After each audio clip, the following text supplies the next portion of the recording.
Assalamualaikum warahmatullahi wabarakatuh. Anak-anak bapak semuanya, apa kabarnya hari ini? Alhamdulillah, kita harus selalu bersyukur kepada Allah Subhanahu wa taala atas kesehatan dan kesempatan yang diberikan kepada kita.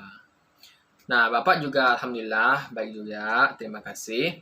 Nah, sebelum kita memulai pembelajaran kita hari ini, alangkah baiknya kita berdoa dulu ya. Silakan ketua kelas ataupun yang lain lah selain ketua kelas, pimpin doanya ya. Anggi, silakan pimpin doanya Anggi. Oke. Doa mulai.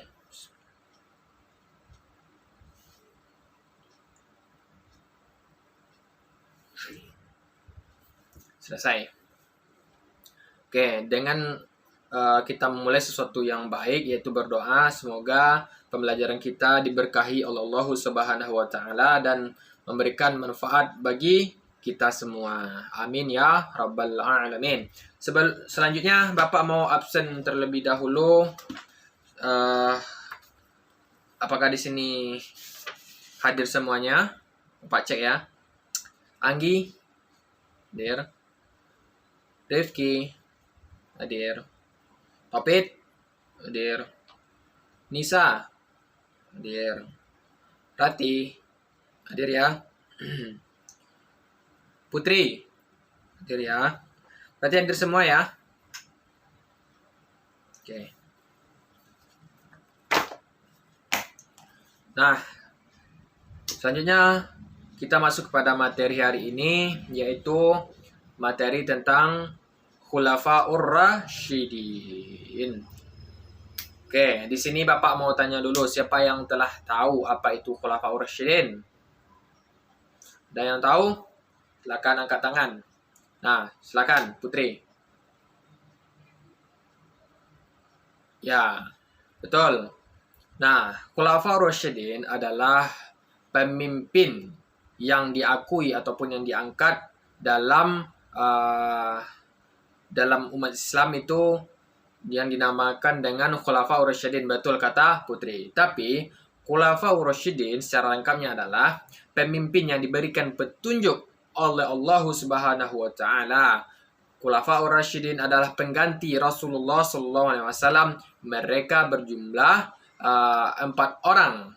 Itu yang disebut dengan Khulafaur Rasyidin, yaitu Abu Bakar As-Siddiq, kemudian Umar bin Khattab, Utsman bin Affan, Ali bin Abi Thalib. Nah, bagaimana dengan selain mereka, kan masih ada seperti Bani Umayyah ataupun Turki Utsmani, apakah disebut dengan Khulafaur Rasyidin?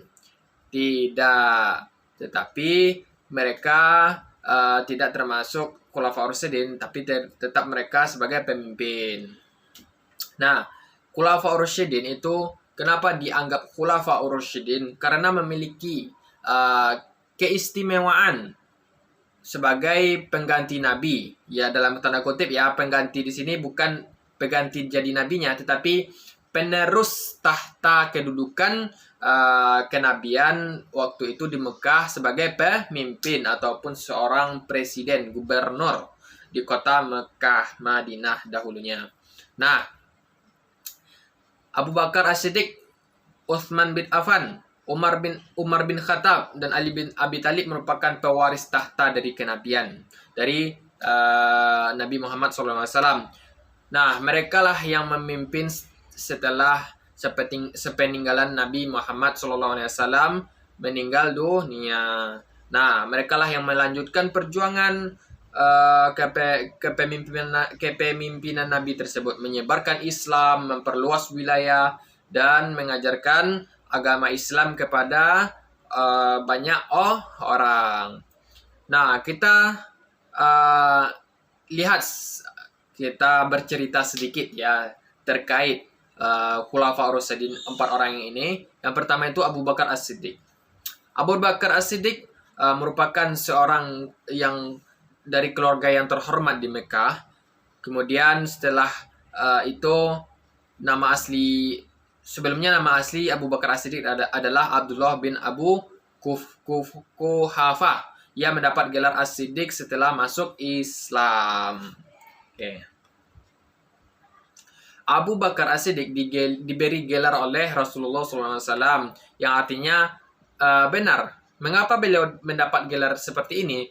Ketika itu Rasulullah SAW Isra Mi'raj, yang melakukan perjalanan ke Masjidil Haram, ke Masjidil Aqsa, dan naik ke langit, ke Sidratul Muntaha pada waktu sepertiga malam. Maka Abu Bakar As-Siddiq lah yang membenarkan peristiwa itu tersebut. Nah, Abu Bakar As-Siddiq yang sangat percaya, yang menguatkan keimanan kaum muslimin bahwa Nabi Muhammad telah melakukan Isra dan Mi'raj. Abu Bakar As-Siddiq termasuk as-sabiqul al-awwalun, yaitu orang-orang yang pertama kali masuk Islam. Nah, ketika ia masuk Islam, seluruh harta dan jiwanya dikorbankan untuk membela agama Islam. Pada saat itu yang masih belum berkembang. Sangat besar pengorbanan Abu Bakar As-Siddiq. Dengan kegigihan dan keuletannya, beliau setia mendampingi Nabi Muhammad SAW untuk selalu berdakwah, mengajarkan ajaran Islam. Abu Bakar As-Siddiq selalu dicaci maki oleh musuh-musuhnya gara-gara mengikuti agama Islam. Akan tetapi Abu Bakar As-Siddiq tetap saja setia, bahkan sampai Rasulullah SAW wafat, dan beliau pun masih mempertahankan kepercayaannya kepada agama Islam. Abu Bakar As-Siddiq selalu memberi contoh ataupun sudah memberi contoh yang baik terhadap kita. Ia selalu mengorbankan jiwa dan raganya untuk kejayaan Islam. Ia juga patuh pada agama Islam. Kemudian sudah diajari tentang berbagai bentuk ajaran secara langsung oleh Nabi Muhammad SAW, seperti sholat ataupun dalam kehidupan sehari-hari yang lainnya. Nah, Abu Bakar As-Siddiq ini patut kita contoh sebagai tauladan di dalam diri kita. Selanjutnya adalah Umar bin Khattab. Umar bin Khattab adalah yang nama aslinya Nufail bin Abdul Uzza, atau lebih dikenal dengan Umar bin Khattab. Merupakan seorang sahabat Nabi SAW yang juga adalah khalifah kedua setelah Abu Bakar. Umar merupakan orang yang paling tegas, orang-orang yang sangat berani, sehingga dia dijuluki singa padang pasir. Sehingga sebelum masuk Islam, ia sangat ditakuti oleh orang-orang Islam karena kekuatannya. Begitu juga ketika sudah masuk Islam, dialah yang paling tegas terhadap musuh-musuh Islam.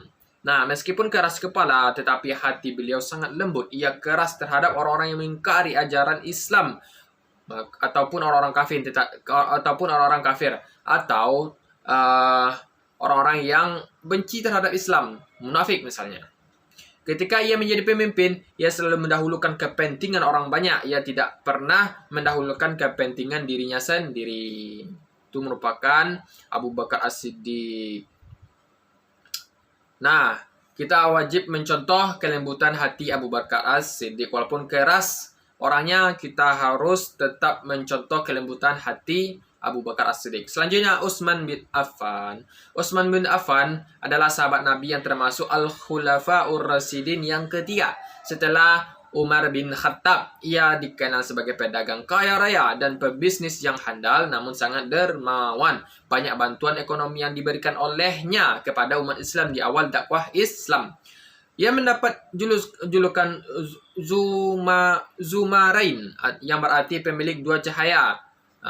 Julukan ini didapat karena Utsman telah menikahi putri kedua dan ketiga Rasulullah SAW, yaitu Ruqayyah dan Ummu Kulthum. Utsman bin Affan tidak segan-segan mengeluarkan harta kekayaannya untuk kepentingan agama dan masyarakat umum. Ia memilih sumur yang jernih airnya dari seorang Yahudi seharga 200.000 dirham, atau yang setara dengan 2,5 kilogram emas pada waktu itu. Wow, Utsman bin Affan sangat dermawan orangnya. Kita wajib mencontoh kedermawanan Utsman bin Affan. Selanjutnya, Ali bin Abi Thalib. Ali bin Abi Thalib mempunyai nama asli adalah Haidar ataupun Singa bin Abu Thalib. Beliau adalah seorang pemeluk Islam pertama dan juga keluarga Nabi Muhammad SAW.